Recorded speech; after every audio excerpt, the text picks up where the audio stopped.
ਇਹਨਾਂ ਨੂੰ ਫਰਕ ਦਿਖਾਓ, ਫਰਕ ਆਪਣੇ ਹੱਥ ਨਾਲ ਦਿਖਾਓ। ਉੱਤੋਂ ਫਰਕ ਦਿਖਦਾ ਪਿਆ, ਸਾਰਿਆਂ ਨੂੰ ਫਰਕ ਨਜ਼ਰ ਆ ਰਿਹਾ ਹੈ। ਹਾਂ, ਕਿੰਨਾ ਫਰਕ ਹੈ ਇਹਨਾਂ ਅੰਦਾਜ਼ ਤੋਂ ਵੱਧ ਦਾ ਫਰਕ ਇੰਸ਼ਾਅੱਲਾ ਪਾਵਾਂਗੇ। ਅਸੀਂ ਸੈयद ਬਾਬਰ ਬੁਖਾਰੀ ਸਾਹਿਬ ਦੇ ਨਾਲ ਖੜੇ ਆ। ਅਸੀਂ ਗੰਦਮ ਤੇ ਨਾ 1-1 2-2 ਏਕੜ ਨਹੀਂ, इंशाल्लाह ਅਸੀਂ ਮੁਕੰਮਲ ਤੇ ਪਾਵਾਂਗੇ। ਦੇਖੋ इंशाल्लाह ਚੜਦੇ ਸੂਰਜ ਢਲਦੇ ਵੇਖੇ, ਬੁਝਦੇ ਦੀਵੇ ਬਲਦੇ ਵੇਖੇ, ਹੀਰੇ ਦਾ ਕੋਈ ਮੁੱਲ ਨਾ ਤਾਰੇ, खोटे सिक्के चलते देखे। औज़ुबिल्लाहि मिनश शैतानिर रजीम, बिस्मिल्लाहिर रहमानिर रहीम। ये जी हम मलक अशरफ के 2 एकड़ वाले प्लाट में इस वक्त खड़े हैं, जहाँ पे हमने सैयद बाबर बुखारी साहब का किसान दोस्त फार्मूला अप्लाई किया था। ये उनके हमसाए भी हैं, उनके अजीज़ भी हैं, साथ ये इनका चेक प्लाट है जहाँ पे किसान दोस्त फार्मूला नहीं डला। अब हम इनसे पूछते हैं कि मलक अशरफ साहब का कोई ना उनके भतीजे का कोई मसला हो गया है, वो नहीं आ सके। ये उनके कज़न भी हैं और अपना ये साथ इनकी जमीन भी है। और ये मलक साहब जड़े ने इन्होंने फार्मूला इस्तेमाल नहीं किया। ਇਹਦੇ ਵਿੱਚ फार्मूला इस्तेमाल किया इस 2 एकड़ ਦੇ ਪਲਾਟ ਤੇ। ਅਸੀਂ ਹੁਣ ਇਹਨਾਂ ਮਲਕ ਸਾਹਿਬ ਨੂੰ ਇਹ ਪੁੱਛਨੇ ਆ ਵੀ ਜਿੱਥੇ ਕਿਸਾਨ ਦੋਸਤ ਫਾਰਮੂਲਾ ਪਿਆ ਹੈ ਉਹਦਾ ਤੇ ਜਿੱਥੇ ਇਹਨਾਂ ਨੇ ਨਹੀਂ ਪਾਇਆ, ਇਹਨਾਂ ਦੀ ਮੁੰਜੀ ਦਾ ਕੀ ਫਰਕ ਹੈ? ਤੁਸੀਂ ਫਿਰ ਉਹ ਵੀ ਬਹਾਨਾ ਨਾ ਜਾ ਜੀ ਮਲਕ ਸਾਹਿਬ ਇਹ ਦੱਸੋ ਕਿ ਜਿਹਦੇ ਵਿੱਚ ਕਿਸਾਨ ਦੋਸਤ ਫਾਰਮੂਲਾ ਸੈयद ਬਾਬਰ ਬੁਖਾਰੀ ਸਾਹਿਬ ਦਾ ਉਸ ਦਿਨ ਤੁਸੀਂ ਮੌਕੇ ਤੇ ਮੌਜੂਦ ਸੀ ਜਦੋਂ ਅਸੀਂ ਇਹਨੂੰ ਅਪਲਾਈ ਕੀਤਾ ਔਰ ਇਹਨੂੰ ਅਸੀਂ ਤੁਹਾਨੂੰ ਬਾਰ-ਬਾਰ ਇਹਦਾ ਲੰਮਾ ਦਿਖਾਉਂਦੇ ਰਹੇ ਹਾਂ। ਇਹਦੇ ਟਿਲਰ ਵੀ ਅਸੀਂ ਗਿਣਦੇ ਰਹੇ ਹਾਂ, ਤੁਹਾਡੀ ਮੁੰਜੀ ਦੇ ਟਿਲਰ ਵੀ ਜ਼ਿਆਦਾ ਰਹੇ ਨੇ। ਔਰ ਅੱਜ ਮਾਸ਼ਾਅੱਲਾ ਜੋ ਅਸੀਂ ਦੇਖ ਰਹੇ ਹਾਂ ਇਹਦਾ ਦਾਣਾ ਵੀ ਮਜ਼ਬੂਤ ਔਰ ਸਿੱਟਾ ਵੀ ਲੰਬਾ ਹੈ। ਤੁਸੀਂ ਇਹ ਦੱਸੋ ਕਿ ਤੁਹਾਨੂੰ ਇਸ ਮੁੰਜੀ ਦੇ ਵਿੱਚ ਤੇ ਜਿਹਦੇ ਵਿੱਚ ਤੁਸੀਂ ਫਾਰਮੂਲਾ ਨਹੀਂ ਪਾਇਆ ਉਹਦੇ ਵਿੱਚ ਕੀ ਫਰਕ ਨਜ਼ਰ ਆ ਰਿਹਾ? ਨਹੀਂ, ਉਹਦਾ ਫਰਕ ਇਹਦਾ ਸਾਹਮਣੇ ਨਜ਼ਰ ਆਉਂਦਾ ਪਿਆ ਫਰਕ। ਉਹ ਹੌਲੀ ਹੈ ਮੁੰਜੀ, ਇਹ ਮੁੰਜੀ ਚੰਗੀ ਹੈ। ਇਹ ਜਿਹਦੇ ਕਿਸਾਨ ਦੋਸਤ ਫਾਰਮੂਲਾ ਪਿਆ ਇਹਦੇ ਵਿੱਚ ਇਹ ਮੁੰਜੀ ਅੱਛੀ ਮੁੰਜੀ ਹੈ। ਇਹਦੇ ਪਾਣੀ ਵੀ ਘੱਟ ਲੱਗੇ ਨੇ, ਉਹਦੇ ਪਾਣੀ ਵੀ ਜ਼ਿਆਦਾ ਲੱਗੇ ਨੇ। ਇਹ ਚੀਜ਼ਾਂ ਪਹਿਲੀ ਜਿਹੜੀ ਹੈ ਉਹ ਇਹਦੇ ਨਾਲ ਫਿਕਰੋ, ਪਹਿਲੀ ਉਹ ਚੰਗੀ ਹੈ। ਉਹ ਤੁਹਾਡੇ ਵਾਲੀ ਸਾਡੀ ਵਾਲੀ ਪਹਿਲੀ ਚੰਗੀ ਹੈ ਕਿਉਂਕਿ ਸਾਡਾ ਉੱਥੇ ਕਲਰ ਵੀ ਮਤਲਬ ਮੁਸਲਸਲ ਪੈਂਦਾ ਹੀ ਰਹਿੰਦਾ ਹੁੰਦਾ ਹੈ ਤੇ ਮਤਲਬ ਵਾਹ ਵੀ ਸਾਡੀ ਅੱਛੀ ਹੈ। ਤੁਹਾਡਾ ਗੋਇਆ ਨਾ ਗੋਬਰ, ਹਾਂਜੀ ਗੋਬਰ ਪੈਂਦਾ ਰਹਿੰਦਾ ਹੈ। ਫਿਰ ਸਾਡੀ ਗੱਡੀ ਵੀ ਸਾਡੀ ਵੀ ਆਪਣੀ, ਇਹਨਾਂ ਕੋਲ ਵੀ ਹੈਗੀ ਆਪਣੀ ਤੇ ਸਾਡੇ ਕੋਲ ਵੀ ਆਪਣੀ। ਅਸੀਂ ਪਹਿਲੀ ਵੀ ਅੱਛੀ ਬਾਣੇ ਆ ਜੀ। ਸੈयद ਬਾਬਰ ਬੁਖਾਰੀ ਸਾਹਿਬ ਨੇ ਜਦੋਂ ਕਿਸਾਨ ਦੋਸਤ ਫਾਰਮੂਲਾ ਅਪਲਾਈ ਕਰਨ ਵਾਸਤੇ ਸਾਰੇ ਕਾਸ਼ਤਕਾਰਾਂ ਨੂੰ ਇਕੱਠਾ ਕੀਤਾ ਸੀ ਨਾ ਸਾਡੇ ਡੇਰੇ ਤੇ, ਹਾਂਜੀ, ਉੱਥੇ ਉਹਨਾਂ ਨੇ ਕਿਹਾ ਸੀ ਕਿ ਜਦੋਂ ਮੇਰਾ ਫਾਰਮੂਲਾ ਤੁਸੀਂ ਇਸਤੇਮਾਲ ਕਰ ਲੋਗੇ ਨਾ, ਤੁਹਾਨੂੰ ਰਿਜ਼ਲਟ ਆਏਗਾ ਤੇ ਪੈਸੇ ਦੇ ਦੇਣਾ। ਬਿਲਕੁਲ। ਅਗਰ ਰਿਜ਼ਲਟ ਨਾ ਆਏਗਾ ਤੇ ਮੈਨੂੰ ਕਹਿਣ ਦੀ ਵੀ ਜ਼ਰੂਰਤ ਨਹੀਂ ਕਿ ਮੈਂ ਤੁਹਾਨੂੰ ਪੈਸੇ ਨਹੀਂ ਪੁੱਛਾਂਗਾ। ਬਿਲਕੁਲ। ਇਹ ਗੱਲ ਸੈयद ਬਾਬਰ ਬੁਖਾਰੀ ਸਾਹਿਬ ਨੇ ਉੱਥੇ ਡੇਰੇ ਦੇ ਸਾਰੇ ਕਾਸ਼ਤਕਾਰਾਂ ਦਾ ਇੱਕ ਹਜੂਮ ਸੀ, ਉਹ ਬੈਠ ਕੇ ਗੱਲ ਹੋਈ ਸੀ। ਅੱਜ ਇਹ ਫਿਰ ਸਾਰੇ ਕਾਸ਼ਤਕਾਰ ਸੈयद ਬਾਬਰ ਬੁਖਾਰੀ ਸਾਹਿਬ ਦੇ ਨਾਲ ਵਿਜ਼ਿਟ ਕਰਨ ਵਾਸਤੇ ਆਏ ਨੇ। ਮੈਂ ਕੱਲਾ ਤੇ ਆਂਦਾ ਸੀ ਕਿਉਂਕਿ ਮੈਂ ਤੇ ਫਾਰਮੂਲਾ ਅਪਲਾਈ ਕੀਤਾ ਸੀ ਸੈयद ਬਾਬਰ ਬੁਖਾਰੀ ਸਾਹਿਬ ਦੇ ਹੁਕਮ ਨਾਲ। ਅੱਜ ਇਹ ਸਾਰੇ ਕਾਸ਼ਤਕਾਰ ਉਹ ਕਾਸ਼ਤਕਾਰ ਨੇ ਜਿਹੜੇ ਖੁਦ ਦੇਖਣ ਆ ਰਹੇ ਨੇ।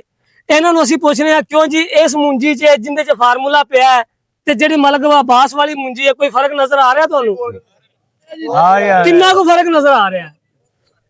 ਤੇ ਜੋ ਸੈयद ਬਾਬਰ ਬੁਖਾਰੀ ਸਾਹਿਬ ਨੇ ਕਿਹਾ ਸੀ ਕਿ ਕਿਸਾਨਾਂ ਨੂੰ ਕਿ ਮੈਂ ਇਨਸ਼ਾਅੱਲਾ ਅੱਲਾ ਦੇ ਹੁਕਮ ਨਾਲ ਮੇਰੀ ਖੁਆਇਸ਼ ਹੈ ਕਿ ਤੁਹਾਡੀ ਫਸਲ ਇਸ ਤਰ੍ਹਾਂ ਦੀ ਹੋ ਜੇ, ਅੱਜ ਹੋਈ ਹੈ ਕਿ ਨਹੀਂ ਹੋਈ? ਹੋਈ ਪਈ ਹੈ। ਅੱਲਾਹੁ ਅਕਬਰ ਦੀ ਜਿਹੜੀ ਇਹਨਾਂ ਦੀ ਤਸਬੀਹ ਹੈ ਉਹ ਅੱਲਾਹ ਤਾਲਾ ਦੀ ਜ਼ਾਤ ਨੇ ਉਹਦੇ ਅੰਦਰ ਜੋ ਤਾਕਤ ਬਣਾਈ ਹੈ। सैयद बाबर बुखारी साहब जो दुआ करते ने ਅੱਜ ਉਹ ਅੱਲਾ ਦੀ ਜ਼ਾਤ ਨੇ ਮਨਜ਼ੂਰ ਕਰ ਲਈ। ਸਾਨੂੰ ਕਿਸਾਨਾਂ ਨੂੰ ਉਹਨਾਂ ਦੇ ਨਾਲ ਚੱਲਣਾ ਚਾਹੀਦਾ ਕਿ ਨਹੀਂ ਚੱਲਣਾ ਚਾਹੀਦਾ? ਚੱਲਣਾ ਚਾਹੀਦਾ ਜੀ, ਚੱਲਣਾ ਚਾਹੀਦਾ। ਇਹ ਉਹ ਬਦਬਖਤ ਹੋਣਗੇ ਜਿਹੜੇ ਇਹਨਾਂ ਦੇ ਨਾਲ ਨਹੀਂ ਚੱਲਣਗੇ, ਉਹ ਪਿੱਛੇ ਰਹਿ ਜਾਣਗੇ। ਦੂਸਰੀ ਚੀਜ਼, ਇਹ ਸਾਡੇ ਕੋਲ ਜਦੋਂ ਕੁਝ ਲੈ ਹੀ ਨਹੀਂ ਰਹੇ, ਹਰ ਚੀਜ਼ ਸਾਨੂੰ ਪਹਿਲੇ ਦੱਸਦੇ ਨੇ ਤੇ ਕਹਿੰਦੇ ਨੇ ਕਿ ਮੈਂ ਦੁਆ ਕਰਨੀ ਹੈ, ਕਰਨਾ ਅੱਲਾ ਦੀ ਜ਼ਾਤ ਨੇ। ਕੋਈ ਦਾਅਵੇ ਤੇ ਨਹੀਂ ਕਰਦੇ ਝੂਠੇ।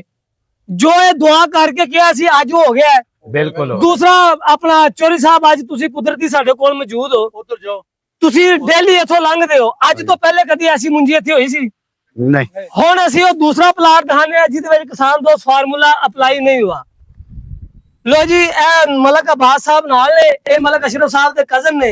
ਇਹਨਾਂ ਦੀ ਇਹ ਮੁੰਜੀ ਦੀ ਫਸਲ ਹੈ। ਉਸ ਫਸਲ ਤੋਂ ਇਹ ਆਪਣਾ 2 ਦਿਨ ਪਹਿਲੇ ਲੱਗੀ ਹੈ।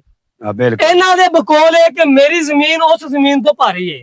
ਬਿਲकुल। ਹੁਣ ਉਹ ਮੁੰਜੀ ਦੇ ਸਾਰੇ ਜ਼ਿੰਮੇਦਾਰਾਂ ਨੇ ਤੁਸੀਂ ਦੇਖ ਲਈਏ ਜਿਹਦੇ ਅੰਦਰ ਕਿਸਾਨ ਦੋਸਤ ਫਾਰਮੂਲਾ ਨਹੀਂ ਪਿਆ ਸੈयद ਬਾਬਰ ਬੁਖਾਰੀ ਸਾਹਿਬ ਦਾ। ਇਹ ਵੀ ਜ਼ਰਾ ਦੇਖੋ ਇਹਦੇ ਚ ਤੁਹਾਨੂੰ ਕੀ ਫਰਕ ਨਜ਼ਰ ਆ ਰਿਹਾ? ਜੀ ਇਹਦਾ ਫਰਕ ਚੰਗਾ ਭਲਾ ਨਜ਼ਰ ਆ ਰਿਹਾ। ਤੇ ਮਲਕ ਸਾਹਿਬ ਤੁਸੀਂ ਮੈਨੂੰ ਇਹ ਦੱਸੋ, ਗੋਇਆ ਵੀ ਪਾਉਂਦੇ ਨੇ? ਹਾਂਜੀ।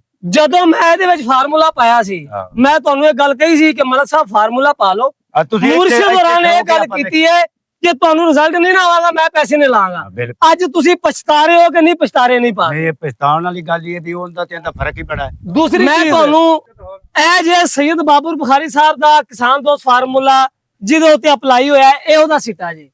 ਇਹ ਜੇ ਮਲਕ ਅਬਾਸ ਸਾਹਿਬ ਮੇਰੇ ਕੋਲ ਮੌਜੂਦ ਨੇ, ਇਹ ਇਹਨਾਂ ਦੀ ਫਸਲ ਚਾਵਲ ਦੀ ਜਿਹਦੇ ਅੰਦਰ ਕਿਸਾਨ ਦੋਸਤ ਫਾਰਮੂਲਾ ਨਹੀਂ ਪਿਆ, ਇਹ ਉਹਦਾ ਸਿੱਟਾ ਜੇ। ਇਹ ਦੇਖੋ ਉੱਤੇ ਵਾਲੇ ਦੋਨੋਂ ਸਿਰੇ ਬਰਾਬਰ ਨੇ, ਕੋਈ ਉੱਚਾ ਨੀਵਾਂ ਤੇ ਨਹੀਂ ਮੈਂ ਰੱਖਿਆ। ਨਹੀਂ ਮਲਕ ਸਾਹਿਬ ਤੁਹਾਡਾ ਸਿੱਟਾ ਕਿਹੜਾ ਹੈ?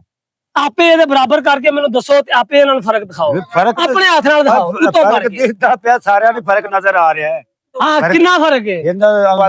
ਤੇ ਫਿਰ ਜਦੋਂ ਮੈਂ ਕਿਹਾ ਸੀ ਕਿ ਮਲਕ ਸਾਹਿਬ ਪਾ ਲਓ, ਆ ਮੁਰਸ਼ਿਦਾ ਨੇ ਤੇ ਕਿਹਾ ਕਿ ਮੇਰਾ ਫਾਰਮੂਲਾ ਪਾਓ ਨਾ ਰਿਜ਼ਲਟ ਆਏਗਾ ਪੈਸੇ ਨਾ ਦੇਣਾ, ਫਿਰ ਤੁਸੀਂ ਕਿਉਂ ਨਹੀਂ ਪਾਇਆ? ਜਿਹਨਾਂ ਬੰਦਿਆਂ ਨੂੰ ਜਵਾਬ ਦਿਓ। ਨਹੀਂ ਆ ਜਵਾਬ ਸਾਹਮਣੇ ਆਇਆ ਪਿਆ, ਹੋਰ ਜਵਾਬ ਕਿਵੇਂ ਆਵੇ? ਨਹੀਂ ਵੀ ਜਵਾਬ ਤਾਂ ਸਾਹਮਣੇ ਆ ਮੌਜੂਦ ਹੈ। ਫਿਰ ਇਹਨਾਂ ਨੇ ਹਰ ਜ਼ਮੀਨ ਤੇ ਜਾ ਵਿਜ਼ਿਟ ਵੀ ਕੀਤੇ, ਕਿਹਾ ਵੀ ਕਿ ਮੈਂ ਜਿਹੜਾ ਕਿਸਾਨਾਂ ਨੇ ਮੈਨੂੰ ਪੈਸੇ ਦੇਣੇ ਨੇ ਨਾ ਜਿਹੜੇ ਫਾਰਮੂਲੇ ਦੇ, ਮੈਂ ਉਹ ਵੀ ਨਹੀਂ ਲੈ ਕੇ ਜਾਣੇ। ਬਿਲਕੁਲ। ਤੇ ਫਿਰ ਤੁਸੀਂ ਪਛਤਾਓਗੇ ਨਹੀਂ ਹੁਣ, ਸਹੀ ਗੱਲ, ਬਲਕਿ ਅੱਜ ਹੀ ਪਛਤਾ ਰਹੇ ਹੋ। ਬਿਲਕੁਲ ਬਿਲकुल ਪਛਤਾਏ ਹੋ ਨਾ? ਬਿਲकुल ਅਗਲੇ ਟਾਈਮ ਨੈਕਸਟ ਟਾਈਮ ਇਨਸ਼ਾਅੱਲਾ ਪਾਵਾਂਗੇ। ਅਸੀਂ ਸੈਯਦ ਬਾਬਰ ਬੁਖਾਰੀ ਸਾਹਿਬ ਦੇ ਨਾਲ ਖੜੇ ਆ। ਅਸੀਂ ਗੰਦਮ ਤੇ ਨਾ 1-1 2-2 ਏਕੜ ਨਹੀਂ, ਇਨਸ਼ਾਅੱਲਾ ਅਸੀਂ ਮੁਕੰਮਲ ਦੇਖੋ ਇਹ ਸਾਡੇ ਨਾਲ ਪੈਸੇ ਕਮਾਉਣ ਨਹੀਂ ਆਏ। ਬਿਲकुल। ਇਹ ਧੁੱਪ ਦੇ ਵਿੱਚ ਆ ਮੋਟਰਸਾਈਕਲਾਂ ਟੁੱਟੀਆਂ ਤੇ ਸੜਦੇ ਪਏ ਨੇ, ਏਸੀ ਵਾਲੀ ਗੱਡੀਆਂ ਛੱਡ ਕੇ, ਏਸੀ ਵਾਲੇ ਕਮਰੇ ਛੱਡ ਕੇ, ਇਹ ਟੁੱਟੀ ਭਜੀਆਂ ਦੁੱਧ ਵਾਲੀਆਂ ਮੋਟਰਸਾਈਕਲਾਂ ਸਾਡੀਆਂ ਨੇ ਉਹਨਾਂ ਦੇ ਉੱਤੇ ਬਹਿ ਕੇ ਆ ਗਏ ਨੇ। ਇਹ ਸਾਡੀ ਹਮਦਰਦੀ ਵਾਸਤੇ ਆਏ ਨੇ। ਪੈਸਾ ਤੇ ਕਮਾਣਾ ਹੁੰਦਾ ਤੇ ਜਿਹੜੇ ਇਕੱਠੇ ਹੋਣੇ ਸੀ ਘਰ ਲੈ ਜਾਂਦੇ। ਇਹਨਾਂ ਤੇ ਅੱਜ ਇਹਨਾਂ ਵਾਅਦਾ ਐਲਾਨ ਕਰਤਾ ਕਿ ਜਿੰਨਾ ਤੁਹਾਡੇ ਪਿੰਡੋਂ ਪੈਸਾ ਇਕੱਠਾ ਹੋਣਾ ਮੈਂ ਤੁਹਾਡੇ ਪਿੰਡ ਦੇ ਲੋਕਾਂ ਤੇ ਲਾਣਾ ਹੈ। ਯਾਰ ਫਿਰ ਸਾਨੂੰ ਨਾ ਸ਼ਰਮ ਆਣੀ ਚਾਹੀਦੀ, ਸਾਨੂੰ ਸੋਚਣਾ ਚਾਹੀਦਾ ਅਸੀਂ ਕੀ ਕਰ ਰਹੇ ਹਾਂ। ਸਹੀ ਗੱਲ ਹੈ। ਨਹੀਂ ਇਹ ਫਰਕ ਸਾਹਮਣੇ ਨਜ਼ਰ ਆ ਰਿਹਾ ਯਾਰ, ਇਹਦੇ ਵਿੱਚ ਕਿਸੇ ਨੂੰ ਵੇਖਣ ਨੂੰ ਨਜ਼ਰ ਜਦੋਂ ਹਰ ਚੀਜ਼ ਸਾਹਮਣੇ ਆ। ਏ ਉਧਰ ਚੱਲ।